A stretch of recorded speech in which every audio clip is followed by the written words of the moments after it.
I was 7, my father brought home a beautiful lady who gave me a box of mangoes. That day, my mother watched me happily eating those mangoes while she signed her name on the divorce papers. After that, she jumped off the roof of our building. From then on, mangoes became the nightmare of my life. So on my wedding day, I told my husband, Alan Holt, if you ever want a divorce, just give me a mango. Alan pulled me into his arms, quiet. From then on, mangoes became off limits for him too. On Christmas Eve of our 5th year of marriage, Alan's childhood sweetheart, Larissa Fenimore, left a mango on his desk at the office. The very same day, Alan announced he was cutting ties with Larissa and fired her from the company. That day, I truly believed he was the man I was meant to be with. Half a year later, I flew back from overseas, having just closed a partnership deal worth about $200 million.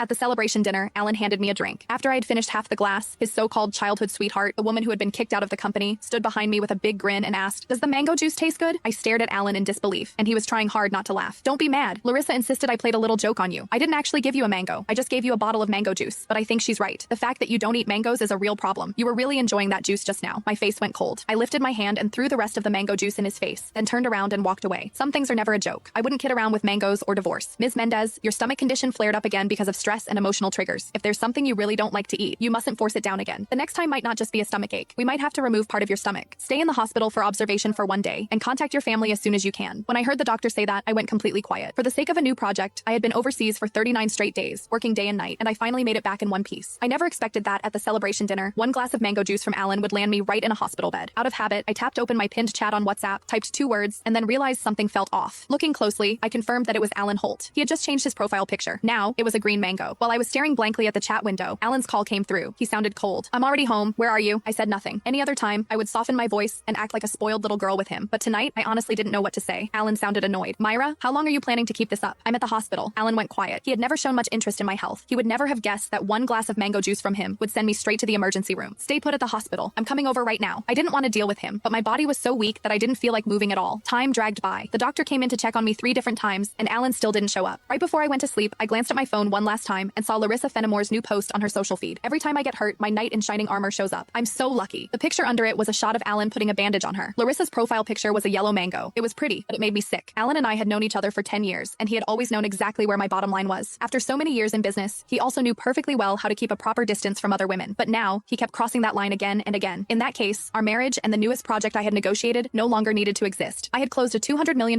deal in West Arkin that could have changed the company's future, but at that moment, it didn't matter anymore. When I woke up the next morning, Alan hadn't sent a single message or made a single call. I wasn't even angry. After the follow-up check confirmed I was fine, I went straight home to a 5,300 square foot luxury villa that Alan and I had bought the previous year. 7 years ago, when we graduated, we squeezed into a basement room and shared 1 cup of instant noodles. 5 years ago, when we registered our marriage, we ate at a street food stall and went home with a tiny 4-inch cake. Now, I was alone in a huge empty house, nursing my wounds by myself. I figured I would get used to it eventually. I was reviewing the divorce papers the lawyer sent me when Alan finally came home.